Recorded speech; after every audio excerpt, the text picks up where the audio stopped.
This is a production of Cornell University. Back in the 70s, I had a pet bird in the house. It was a Swainson's thrush, and it went by the name of Vogel. As a chemical ecologist, I was interested in a simple question. What does the bird like and what doesn't it like? And I was referring to insects and its diet. Vogel was a finicky gourmet. If you gave him insects, he hated some, he loved others, and you could tell by the way he treated them whether they were palatable or not palatable. And what I was after was new compounds in nature. That's what drives my research. And I thought we would be able to get clues to the nature of substances in insects that are deterrent, defensive for the insect, and are the basis of rejection of the insect by the bird. So the kids were still in the house, and I would leave early in the morning with vials in a pouch and collect some 24 insects, put them in individual vials, and come back for breakfast. The bird's breakfast included. The kids would sit there and watch as I fed the bird one insect after the other. And the bird handled them 3 different ways. When he liked the insect, it would grab it in the bill, orient it, swallow it, gulp down. When it was of intermediate palatability, it would grab the insect, malaxate it, that is, sort of move it in the bill, drop it, think about it, take it again, drop it. If it was hungry at the beginning of the session, it would eat it. But then there was a category of insect which the kids called the pits. The bird would peck the insect, and on first pecking would reject it and not make any second attempt. Moreover, it would remember the experience. If I gave it that same insect 2 weeks later without giving it a single time in the intervening period, the bird manifested having learned from the experience and remembered the insect very closely. So in the course of the summer, I fed about 500 items to the bird, some 100 different species, and cataloged these by the palatability. There were so many who were yum-yum, there were so many who were so-so, and there were 5 that were the pits. They were all beetles. Some of them had been studied chemically, and we knew what the chemicals were in the beetles that made them distasteful. But among the insects that were rejected were fireflies. Fireflies had never been studied chemically, so I decided we'd look at fireflies. There's an ulterior motive to the search for compounds in nature, because we knew from experience that compounds which in nature function in one context can have unusual applicability in humans. So we were working on the problem for just the basics of it. We wanted to know what a bird likes. And we also worked on it because we thought we might come up with compounds that might be useful. Well, fireflies had never been studied chemically, except for the chemistry of the light organ. So I called my research partner of many years. I mentioned him in the last lecture. This is a picture of some 30 years ago. Jerry Meinwald, professor in chemistry, and I said, do you want to work on fireflies? Fireflies are distasteful to birds, and there must be some chemical reason for it. He said, sure, get me enough fireflies and I'll work on it. So we took up market economics, took out an ad in the Ithaca Journal, and ended up with a lot of fireflies. If you pay 5 cents per firefly, the parents go out and collect. And they use incredible techniques. They tie blankets together, they walk down a meadow and get the fireflies all trapped up in the blanket. So we went down to a penny. Kids were willing to work for that. And we had kids by the dozen come in with jars of fireflies. Jerry put 2 graduate students onto the problem. This is some years ago. The fellow on the right is now a professor in Iowa. The lady on the left, I believe, is a practicing physician. And they extracted fireflies and worked on the compounds that were responsible for their distastefulness to birds. How do you home in on chemistry, on compounds in a complex mixture, such as a whole ground-up firefly? Well, you use different solvents to extract the mixture, solvents that extract different fractions of the chemicals. Then you take the fractions, evaporate the solvent, and apply these to some item that the bird likes a lot, like mealworms. And you look for fractions that, when applied to mealworms, make mealworms distasteful.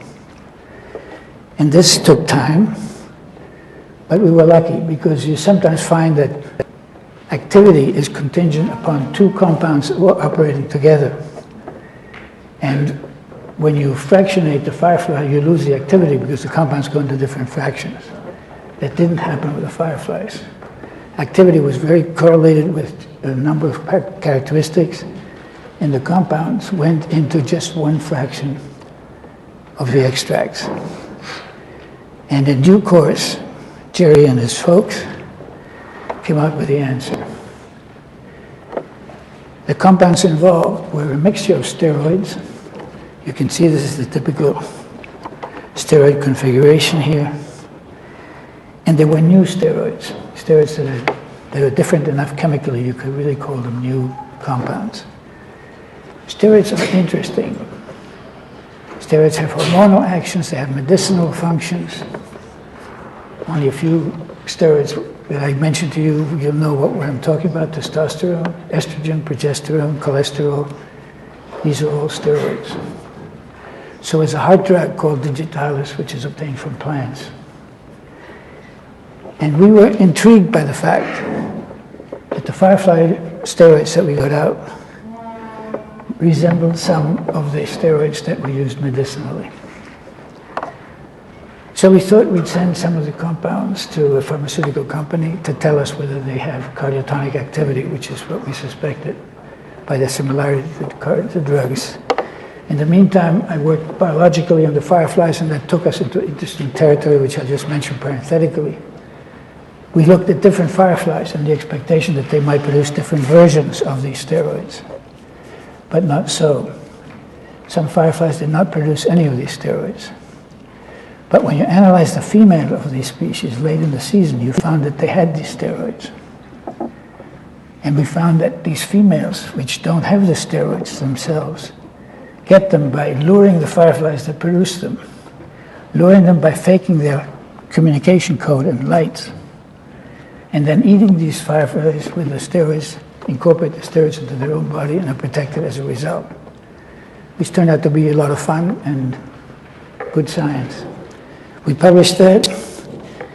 In the meantime, we got answers from a pharmaceutical company to whom we had sent the samples. And it was disappointing. They had cardiotonic activity, these compounds, but they were not any better than the compounds on the market. They had the same side effects. Basically, there's often nausea associated with taking these cardiac drugs.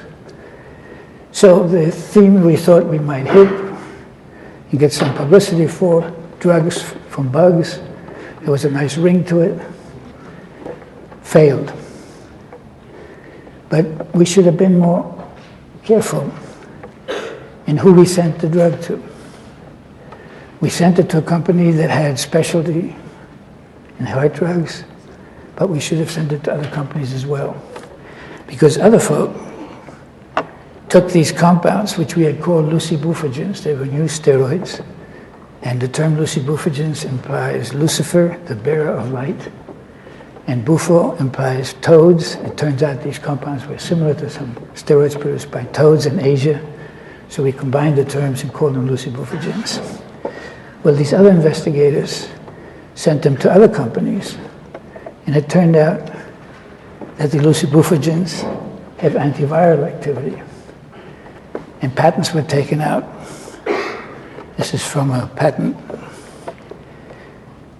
I don't know what status this work is in right now, but at least some years ago there was a basis for looking for the antiviral activity of these compounds from fireflies.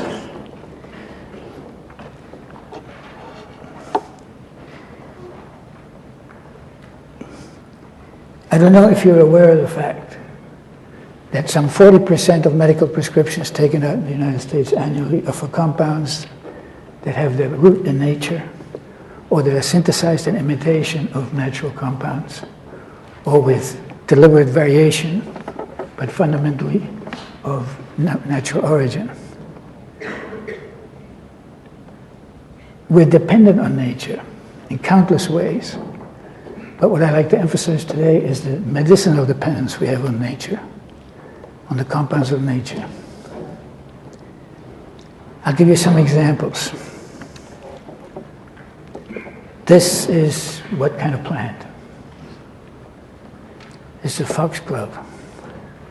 Foxglove are the sources of certain steroids, including digitalis, one of the most familiar of all heart drugs. I'm sure many of you have, or some of you have, a grandparent who's dependent on the cardiotonic effect of digitoxin, digitalis. This is the plant from which digitalis are obtained. And here are the steroids. You recognize the similarity with the glucibuphagins. Here are the steroids that are obtained from this plant. We've depended on these plants since the 18th century, the mid-1700s already. People knew that if you make an infusion from foxglove plants, you get a mixture that fights dropsy, which was swelling of your ankles and of the parts of the body from malfunction of the heart, cardiac insufficiency. Later on, the compound's been identified, but it is still obtained commercially largely from plants, from foxgloves.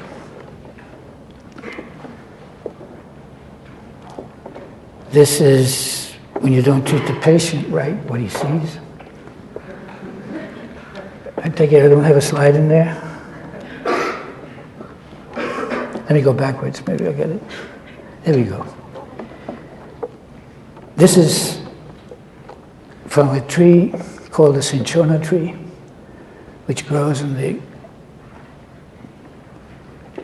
Andes, and which has been known for years to provide an infusion, if you take the bark, that combats a disease that is transmitted by mosquitoes, that is caused by protozoa, which get into the blood, red blood cells, and in synchrony break these blood cells up in a massive phenomenon that results in a rise of fever, a disease that is characterized by seizures of fever at fixed day intervals, and is transmitted by mosquitoes. What is it? Malaria.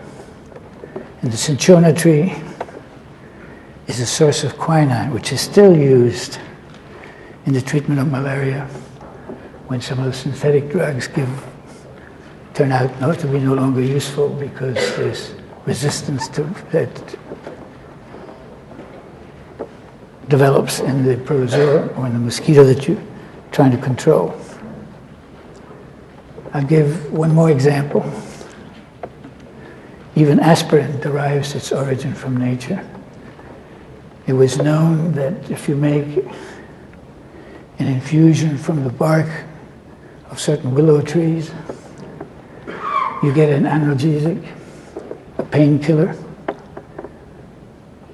which is based on a compound called salicin. Salix is the genus of the plant. Salicin was named after that. Salicin, if you subject it to two simple chemical steps, you get a compound called acetyl salicylic acid, which is aspirin, which was brought to market some 100 years ago, a little over 100 years ago, by a company called Bayer, which thrives to this day. Bayer was one of the first pharmaceutical companies founded, first companies devoted entirely to the manufacture of medicinal drugs. The pharmaceutical industry is a recent advent. It's a little over 100 years old. And you know the importance of it. Then in 1926, a remarkable break took place. A man called Alexander Fleming, shown here,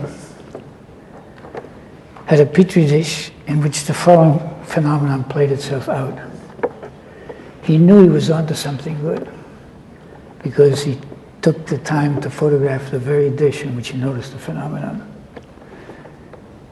There were fungi growing. There was a petri dish with nutrient. He had left it standing open in his sink. I think I got the facts straight on that. And he noticed there was a fungal growth at one part of the dish, and a lot of bacterial growth. But the bacterial colonies in the immediate vicinity of the fungus were not growing.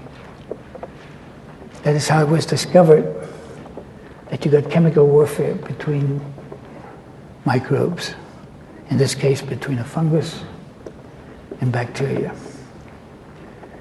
And he knew that he might be onto something useful. For years he tried to get industry interested in the nature of the presumed nature of the nature of the chemical that was emanated by the fungus, and staking out territory for the fungus by killing competing bacteria. Industry was not particularly interested. They had other drugs on the plate. Sulfur drugs were used widely for infectious diseases. It took World War II to put penicillin on the high priority list. In fact, I was told that isolation of high-strain penicillin, which is the drugs eventually isolated from these mushrooms, from these fungi, took priority over everything except the Manhattan Project, the development of the atomic bomb. Fleming opened her eyes, and here's one form of penicillin, complicated chemical.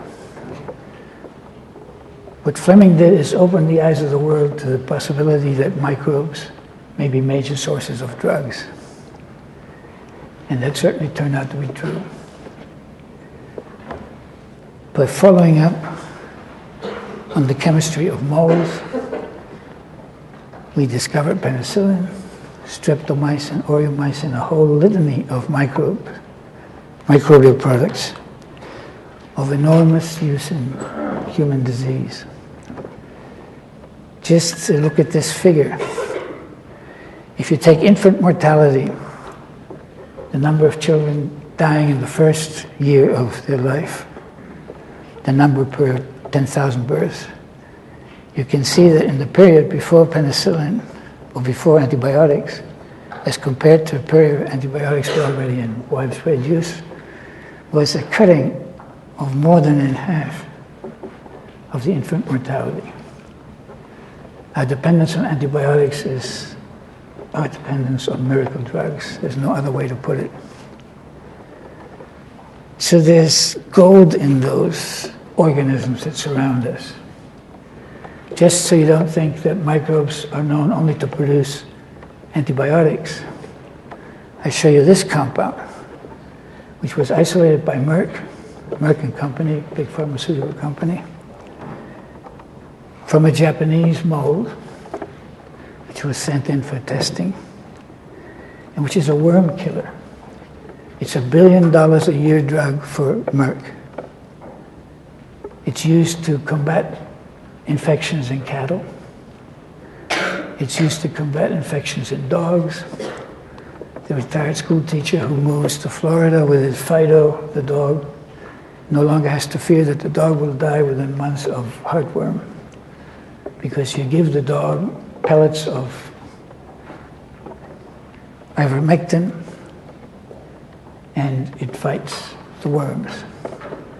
But more interesting is it also fights worms in humans. There's a horrible disease called river blindness in equatorial Africa.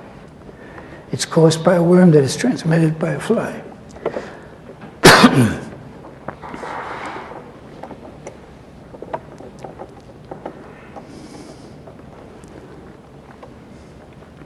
I'll be back.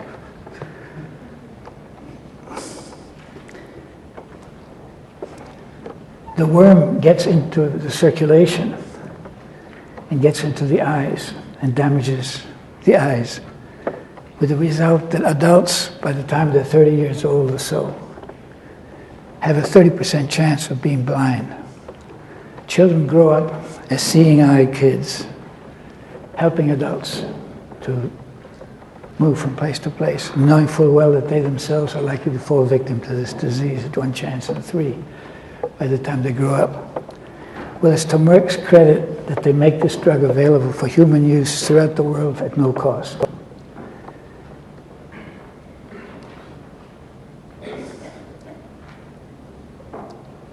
a worm killer. I'll show you one more formula now. To look at this molecule, you know why organic chemistry is called chicken wire chemistry. This is a remarkable molecule from a Norwegian mold, cyclosporin. Cyclosporin is an immune suppressor. What can you use an immune suppressor for? Well, if you receive an organ by transplant from a donor who's not an exact genetic replica of yourself, you may reject the implant by your own immune mechanism. So if you implant a heart nowadays, you often treat with cyclosporin to maintain the immune system of the host at a low level. There's not rejection of the implanted organ. This is also a billion-dollar drug for a Swiss company. And the action is not all with microorganisms. Macroorganisms still yield interesting compounds. This is a Pacific yew tree, known as a trash tree to the lumber industry, because it's not useful as wood. They used to just chop it down together with their harvesting practices. But it turns out to be, this is the Pacific yew tree, and it turns out to be the source of a compound called Taxol, which for women with ovarian cancer may be the chemical of last resort. It's an extraordinarily potent drug, complicated molecule. If you're a chemist, you look at a molecule like this and you can estimate how many PhDs there are in the synthesis. The interesting ecological problems associated with this tree, it's been harvested so ruthlessly that there are only thousands of trees left in the United States. There are more in Canada. But now Taxol is being manufactured. I'm not quite up to date on that, but they're no longer dependent entirely on Taxol from wilderness. But if we were, you would literally exhaust the Taxol in a matter of years and use up all the trees. I think you need for the treatment of one woman with ovarian cancer more Taxol than you can get out of a single tree. So going at the synthesis of these compounds so that you become independent from the natural resource is an important factor. And favorite example for me is a compound called epibatidine. Simple molecule with analgesic potency, several times that of morphine. A painkiller several times more effective than morphine. I think there are many side effects still in this molecule, so it's not in wide use. And I don't really know what the status is of the chemical work on it, but I would imagine that people are trying to modify it so that it retains its pain-killing capacity, but modifying in such a way that some of the side effects are cut out. It's a vast industry, the generation of drugs from nature. So this is just by way of some examples. This is the source of epibatidine, a little frog from Central America who doesn't have the slightest idea that he's so useful. Well, when somebody like myself, a chemical ecologist, with an interest in the chemistry of nature and with a more than tangential interest in the uses that these compounds can be put to, when I see the rainforest, or I see inland waters,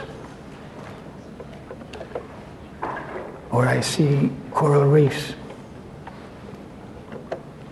I see, quite aside from the beauty, which is what drives me to these areas, I see compounds, new compounds, drugs, compounds which quite simply take on value. They're the hidden secrets. They contain hidden secrets that are useful for medicinal purposes. The question that inevitably arises is how well has nature been screened? Do we know all there is to be known about the medicinals from nature? Well, the question is really unanswerable. We don't even know. We don't even know how many species we've got on planet Earth. This chart, which is already several years old, shows 1.3 million species identified. It's probably closer to 1.5 or 1.6 now, but less than 2 million species. I'm happy to say that insects are a big fraction of the insects, of the species that are identified. Here are protozoa, here are higher plants, algae, fungi, viruses, miscellaneous vertebrates. So we don't know how many species there are. If we were all systematists here, sitting at an international tribunal of systematists, and we would take sides on guessing how many species there are on the planet, you would find some that might not go higher than 3 million, but you might find some that go as high as 100 million. I don't know how many there are. But I know that a question, how well has nature been extracted to check on natural products, is a question we can't answer, except by saying that most natural products doubtless remain yet to be discovered. So nature is a vast unknown. What is happening to nature, I don't have to remind you of. It's being chopped down. It's eroding away where the ground cover has been removed, or it's being converted to urban areas. That drives you to another conclusion. Species are disappearing faster than we can study them chemically. Well, what are we going to do about that? The answer is we should do two things. It's as simple as that. We should intensify chemical prospecting, increase the rate at which we screen nature for components of use, and we intensify conservation so that the species don't disappear before we have a chance to look at them. But it occurred to me some time ago that in a very simplistic way, we could link these two imperatives. The increased rate of chemical prospecting and the intensification of conservation. We have to prevent the destruction of tropical forests, while at the same time we intensify the search of compounds that might be associated with these tropical forests. Tropical forests are being chopped down because the countries that have these forests are in need of revenue to survive.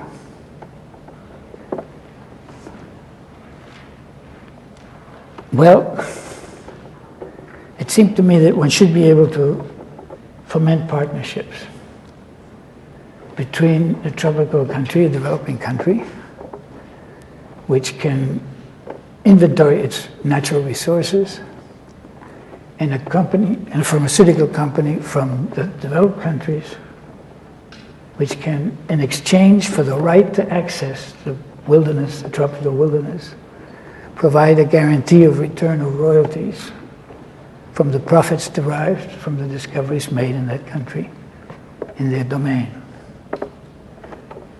So in 1990, I think it was,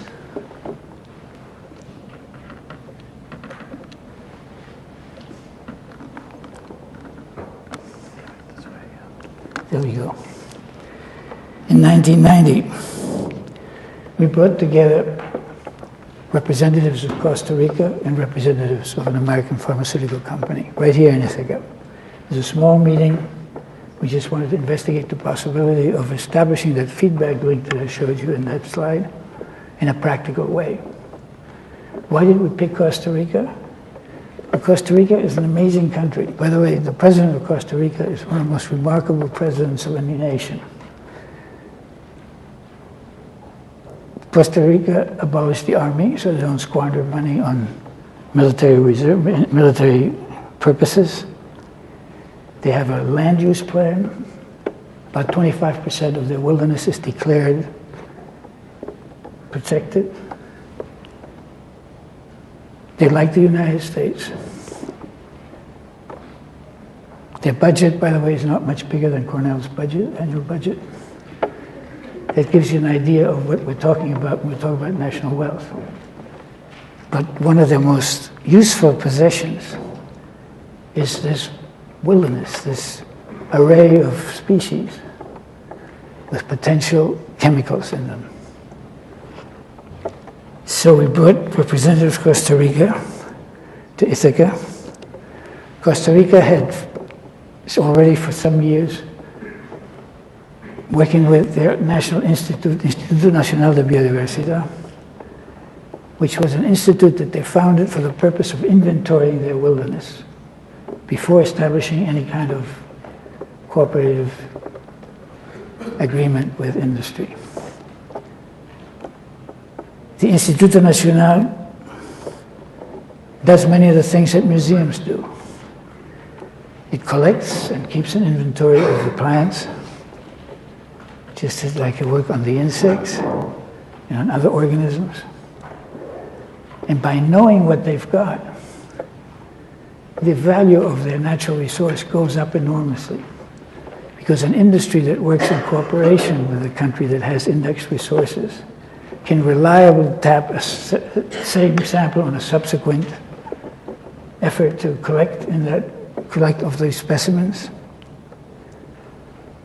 There's order in the museum that they generate for cataloging their wilderness. And this is very tempting for an industry. So we also invited a representative of Merck. We picked Merck because Merck, I thought, with its policy of making ivermectin free of charge, was a company with interesting points of view. It's an ancient company. This is not one of the contemporary cars. This is proof that they're ancient. And they came, we met in the morning. By noon, it was clear that a working agreement could be created. We had dinner in a restaurant which is no longer in existence. And I wish I kept a napkin because some of the people at the table wrote the gross tenets of the agreement before the end of the day. The agreement that was generated was exactly that feedback loop that I showed before, except there was interesting specification on how the wealth was going to be shared. If you find a compound in a plant, or if you find that a plant has certain activities, let's say that it is an anti-cancer drug, it takes sometimes as many as 10 years before you've got the compound in hand and ready to be marketed. 10 years is a long time for a country with a low budget. So Merck, for the mere right of exploring the biodiversity in Costa Rica, paid $1 million up front, and then guaranteed 50% of royalties of any discoveries coming from Costa Rica wilderness. This agreement remained active for some 10 years. In the meantime, other agreements like these came into being. In Washington,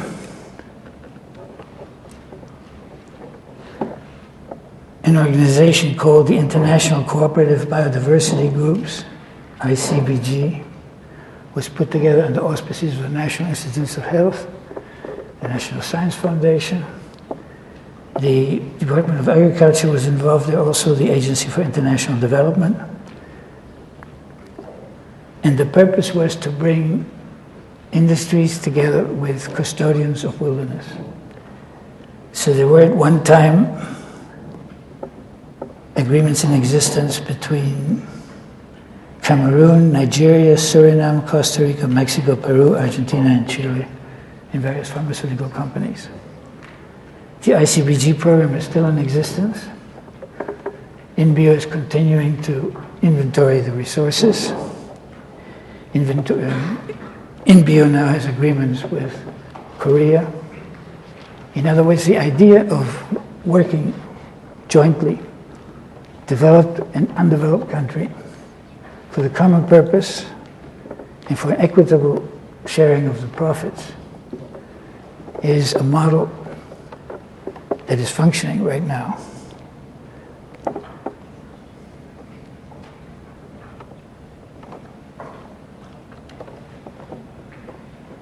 Let me turn the slides off for a second.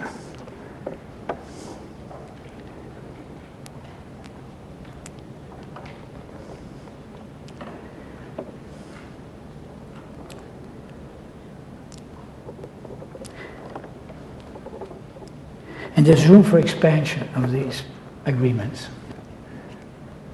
And they don't have to restrict themselves to the discovery of new compounds. Tropical forests are going to be saved by developing countries if they can make more money leaving them be than if they chop them down.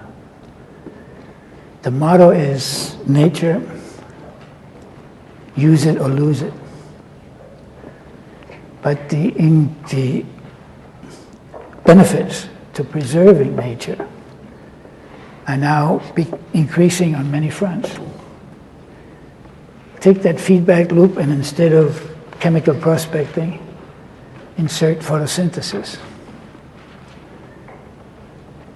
Costa Rica could put its green forests to the production of ecosystem services. They could make a forest available for a charge to mop up the CO2 from the atmosphere. So the value of nature is going up exponentially now that we're finally agreeing that the world is in deep trouble from the loss of species and biodiversity. So you can justify the survival of a forest in Costa Rica, of maintaining the forest undisturbed, because you can revenue money, such as money that could be accrued from a carbon tax, which is not in existence yet, but is coming.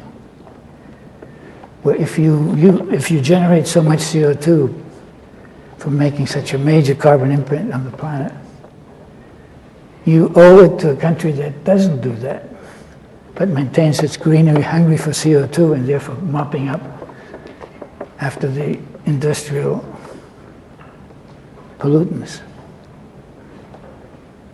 You add that to the search for medicinals. In the modern context of nanotechnological applications, where biomimicry is very often the driving force, where industry looks to nature for mechanisms, chemicals, anything that is imitable and potentially useful. It's acknowledging that nature has natural rights, that they are the custodians of vast technologically applicable ideas which are useful to the world as a whole. So there's an opportunity here for a distribution of wealth which is more equitable, is environmentally sound, and is a win-win situation all around. Let me end by just telling you about a single species with which I worked for a while, in which in a meeting that I held with Newt Gingrich, a group of us, at a time where he was trying to save the Endangered Species Act.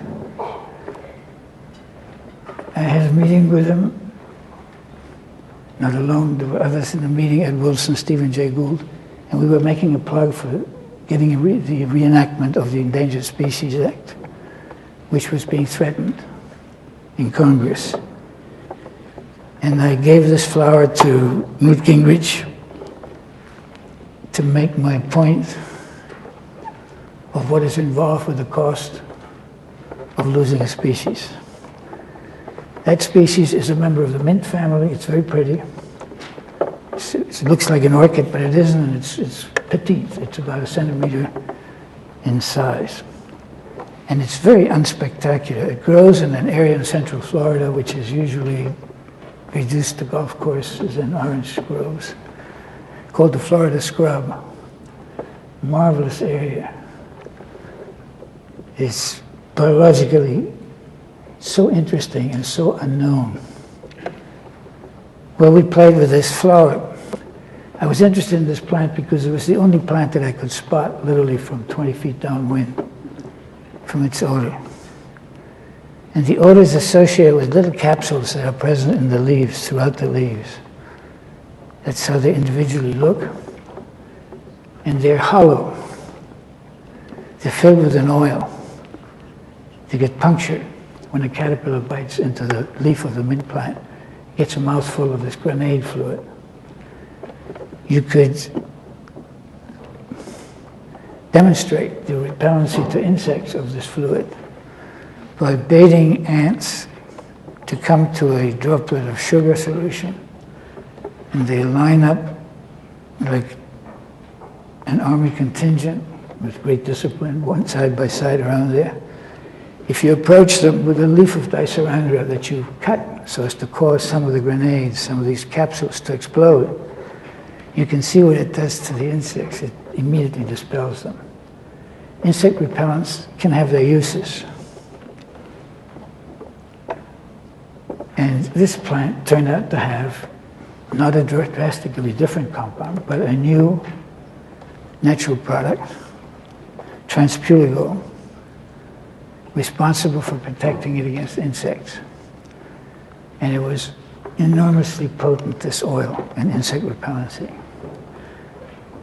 So we thought it was interesting. We had this plant, and we got interested enough in the plant that we looked up its history. It was only described in 1926. I think that they've got the date right. It's already on the endangered species list. It is the source of a new insect repellent, but it's a source of many other things as well. I had an interesting young mycologist with me in Florida, and he took a look at this Dicerandra plant in more detail, and he found that it's loaded with endosymbiotic fungi. What are endosymbiotic fungi? They're fungi that grow inside of plants and fulfill some of the needs of that plant. A plant, when it feels sick, can't run to the drugstore.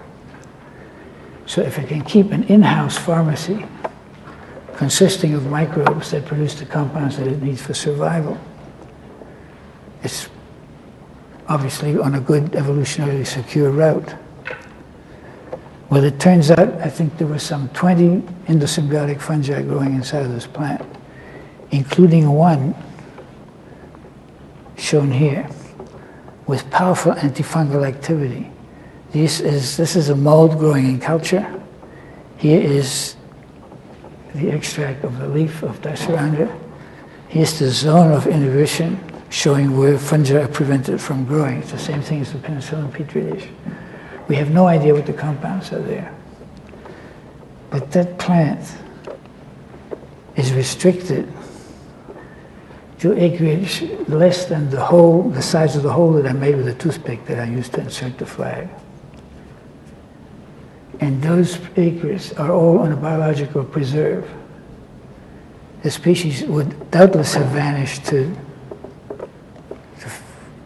the replacement of golf courses and orange groves, were it not for the fact that a biological preserve saw its survival. This plant illustrates the problem that we got worldwide on vanishing nature and the need to preserve it. It was very disappointing for me to hear practically nothing about conservation in the presidential debates of this fall.